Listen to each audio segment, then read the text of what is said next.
नमस्कार, मैं हूँ स्तुति बाफना और आज मैं बात करने वाली हूँ आशा देवी जी से, जो कि निर्भया की माँ हैं। और आज हम उनसे जानेंगे उनकी 7 साल की लड़ाई के बारे में, जो उन्होंने अपनी बेटी को इंसाफ दिलाने के लिए लड़ी। तो आइए बातचीत करते हैं उनसे।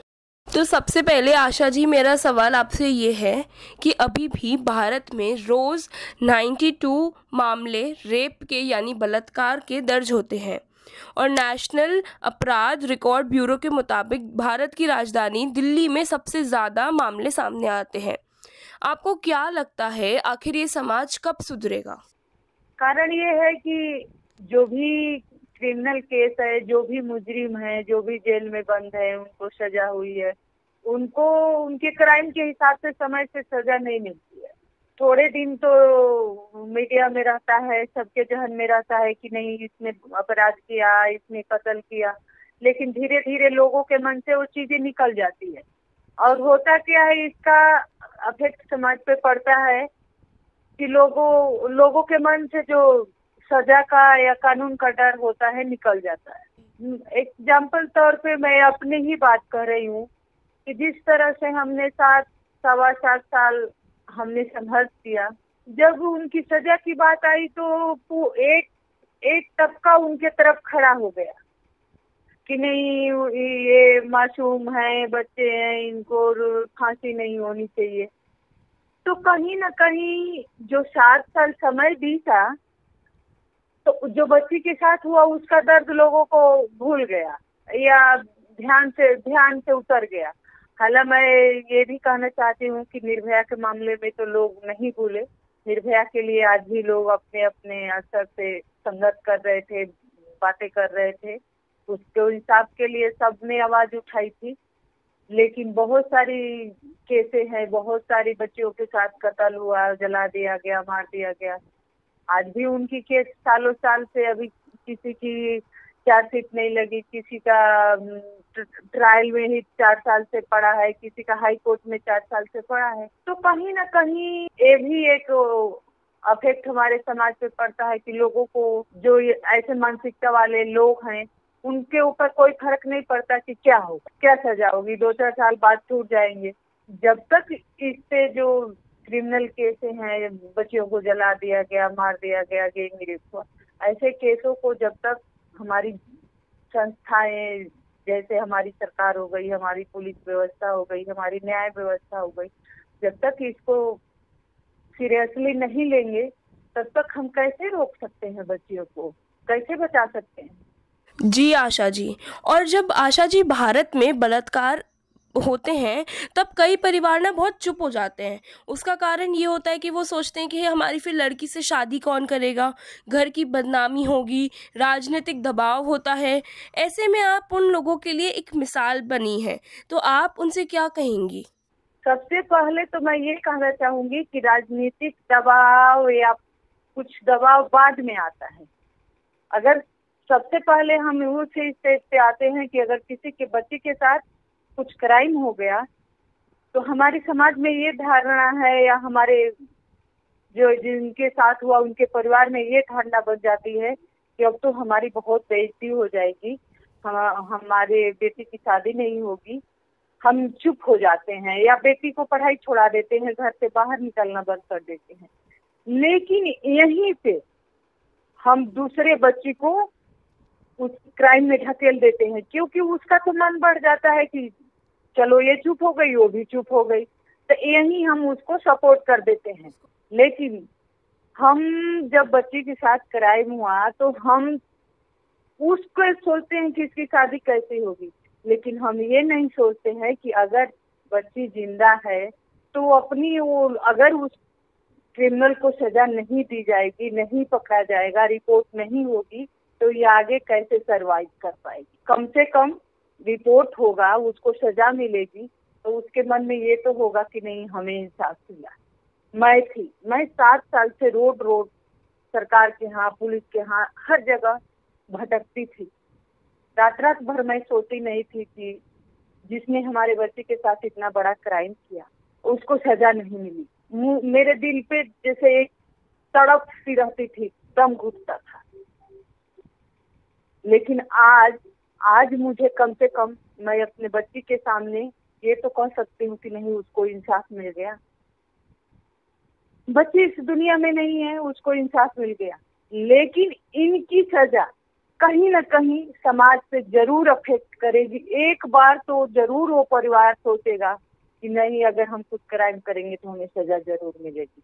लेकिन इसको कायम रखने के लिए हमारे कानून व्यवस्था को अपने स्तर से काम करना पड़ेगा, हमारे पुलिस के रवैयों को बदलना पड़ेगा।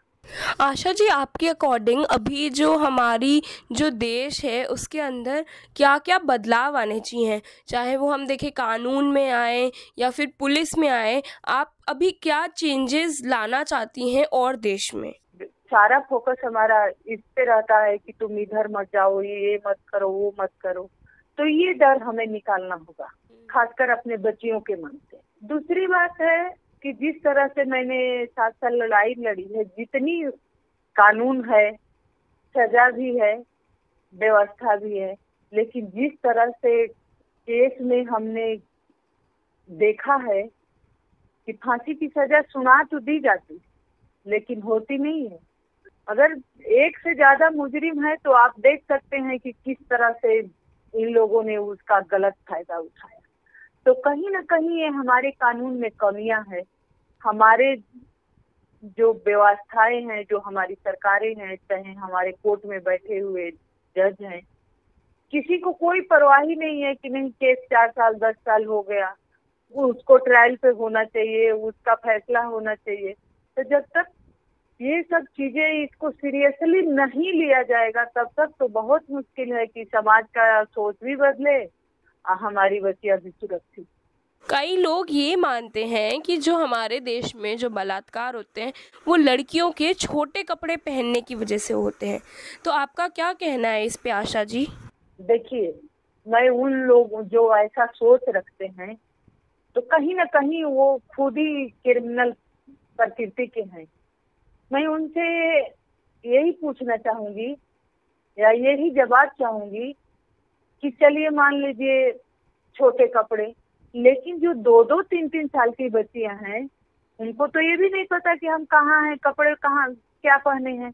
जो साड़ियां पहनती हैं, जो सूट पहनती हैं, उन बच्चियों के साथ रेप नहीं होता है, उन बच्चियों के साथ तो रेप होता है।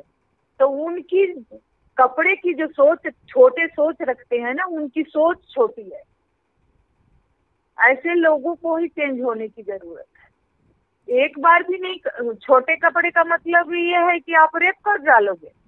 हम कहीं किसी तरह रात में 12 बजे 10 बजे किसी तरह रास्ते में फंस गए, कोई वजह है, तो इसका मतलब आप रेप करोगे।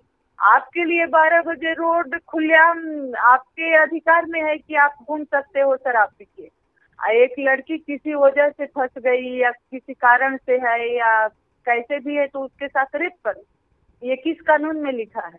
आशा जी, आपने 7 सालों तक इस केस को लड़ा, तो क्या आपको कभी दूसरी तरफ से कोई धमकियाँ मिली? क्या उन लोगों ने कभी आपको गालियाँ दी या कभी आपको उन लोगों ने ये कहा कि केस छोड़ दो? कुछ ऐसा कभी बुरा बर्ताव उन्होंने आपके साथ करा तो वो प्लीज़ हमको बताइए। देखिए, हमें केस छोड़ने के लिए तो धमकियां नहीं मिली, लेकिन कहीं ना कहीं हमें गालियां जरूर मिली। यहाँ तक हमें उनके परिवार वालों ने कहा उन कि हम 7 साल से ड्रामा कर रहे हैं, झूठ बोल रहे हैं। मीडिया में हम इसलिए बोलते हैं कि हमें मीडिया फंडिंग करती है। तो कहीं ना कहीं हमें बहुत टोचर हुए हम। चलो, एक बात मैं ये भी मान लेती हूँ कि जिस जिस उनके बच्चों को फांसी हो रही है, उन्होंने कहा कि मैं झूठ बोल रही हूँ, ड्रामा कर रही हूँ, ठीक है। लेकिन जो उनके साथ अपने को समाज सेवी कहते हैं, अपने आप को मानव अधिकार के कहते हैं, उन लोगों ने कहा कि नहीं, मैं ड्रामा करती हूँ या फंडिंग के लिए मीडिया में जाती हूँ पैसे के लिए। तो ये बहुत बुरा लगा। तो कहीं ना कहीं मुझे एहसास हुआ कि हम आज खोज रहे हैं, जैसे आप हमसे पूछ रहे हैं कि हम क्या करना चाहिए कि ये चीजें बदले। तो हमें यही अनुभव हुआ कि ऐसे ही लोगों के वजह से तो क्राइम हो रहा है कि उनके बच्चों ने क्राइम किया और उनके ही साथ खड़े होके ये लोग कह रहे हैं कि मैं झूठ बोल रही हूँ। तो मैं तो कहती हूँ कि अगर मैं झूठ बोल रही हूँ, मैं ड्रामा कर रही हूँ, तो ये हर माँ बाप को ये झूठ बोलना चाहिए और ड्रामा करना चाहिए कि जिस परिवार में जिस बच्ची के साथ अगर रेप बलात्कार होता है तो उन मुजरिमों को सजा जरूर मिलनी चाहिए। उनको अगर कानून ने फांसी की सजा सुनाई है तो फांसी होनी चाहिए। हमने आपके केस के बारे में ये भी सुना था कि जो गुनहगार था मुकेश सिंह, उनकी माँ ने आपसे आके कहा था कि मेरे बेटे को माफ़ कर दो, वो बच्चा है, उससे गलती हो गई, उसे माफ़ कर दो। तो तब आपने उनसे क्या कहा था और आपका क्या विचार है इस बारे में? देखिए, ये भी उस दिन की बात है जब फांसी से 2 दिन पहले की बात है। इन 7 साल में वो कभी वो कोर्ट में आई, हम देखते थे, लेकिन कभी हमारी बात नहीं हुई। लेकिन 2 दिन पहले उन्होंने कहा कि बेटे को माफ कर दो। हमने कहा कि मुझे कोई फर्क नहीं पड़ता, आप आज रो रहे हो, मुझे, मैं तो 7 साल से धक्के खा रही हूँ। तो पीछे हट के कह रही है कि हम गरीब हैं इसलिए हमारे बच्चे को फंसाया जा रहा है। तो ये दोनों में बड़ा फर्क है कि माफ कर दो, एक तरफ तो कोस रहे हैं कि हमारे बच्चे को फंसा दिया, हम गरीब हैं इसलिए। आपको क्या लगता है कि हम सब मिलकर बलात्कार की जो संस्कृति है उसको सींच रहे हैं? क्योंकि हम कई बार देखते हैं, अभी हमने थोड़े दिन पहले देखा कि एक नेताजी ने बोल दिया कि हो जाता है बलात्कार, बच्चे ही तो हैं, गलती हो जाती है। मतलब इसको इतना नॉर्मल उन्होंने कर दिया, इस तरीके से उन्होंने बात करी। तो आपको क्या लगता है कि हम ये जो संस्कृति है इसको सींच रहे हैं? तो इसीलिए तो उनको बढ़ावा मिलता है। ऐसे जब बड़े बड़े पद पे बैठे हुए मंत्री कह देंगे कि बच्चों से गलती हो जाती है, तो वो गलती करने वाला बच्चा है। जिसके साथ क्राइम हुआ, जो मर गया या उसके साथ अपराध हुआ, वो भी तो बच्चा है, वो भी तो एक इंसान है, वो भी तो जीव है। तो कहीं ना कहीं ये सोच ही दर्शाती है कि हमारे समाज में क्राइम क्यों हो रहा है। देखिए, कैसा का बीता उस दिन तो, लेकिन यही मुझे सुकून हुआ, सबसे पहले मुझे यही सुकून हुआ कि मैंने अपने बेटी को गले लगाया, उसके फोटो को, और यही बोला कि बेटा आपको इंसाफ मिला। मुझे यही तसल्ली हुई। आमतौर पे कुछ चीजें, घटनाएं होती हैं, कोई बच्चे आते हैं, कुछ भी होता है, बहुत तकलीफ होती है, मैं बहुत टेंशन में होती हूँ।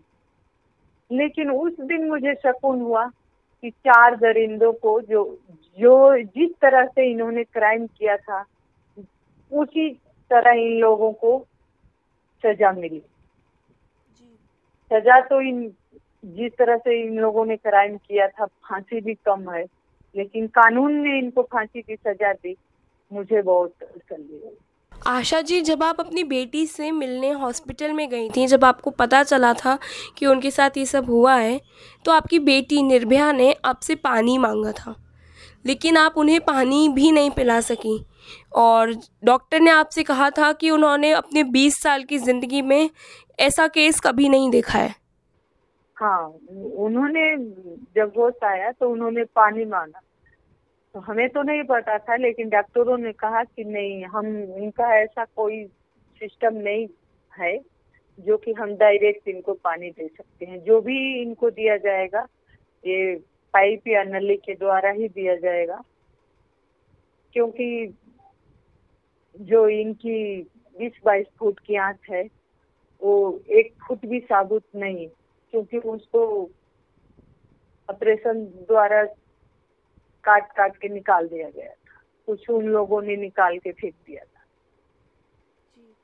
तो इसमें बताना कहना तो बहुत मुश्किल है, लेकिन जो भी इन सबों ने किया, तो मैं यही कहना चाहूंगी कि कुदरत ने भी, हमारी व्यवस्था ने भी इनको ऐसी सजा दे।